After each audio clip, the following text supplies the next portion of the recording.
دلوقتي انا سواء في الجيش، يا ترى لما اخلص الخدمه العسكريه هاخد رخصه ثالثه ولا رخصه تانية؟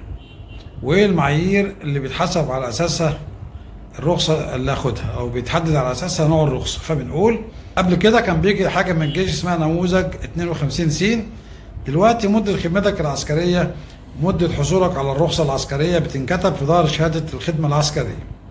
طيب قضيت سنتين سواق في الجيش، في الحالة ديت باخد رخصة تالتة. قضيت 3 سنين سواق ومذكور الكلام ده في شهادة الجيش، فباخد رخصة تانية.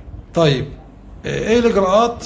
نموذج 52 س أو كونك كنت سواق في الجيش ده بيعفيك من الاختبار الفني في القيادة. يعني بتعمل كومسيون، تشترك في النقابة والتأمينات، تقدم شهادة الجيش، المؤهل الدراسي، فيش وتشبيه موجه للمرور، وتطلع الرخصة بدون اختبار في القيادة. ده فايدة الرخصة العسكرية، انها بتعفيني من الاشتراك في المدرسة والاشتراك في الايه، في الاختبار الفني في القيادة.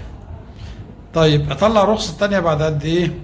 في الحالة دي حضرتك كنت سواق في الجيش اقل من 3 سنين، فبتطلع رخصة تالتة. تستنى المدة المكملة لل3 سنين، بنحسب مدة الخدمة العسكرية كنت سواق قد ايه، ومدة الرخصة الثالثة قد ايه.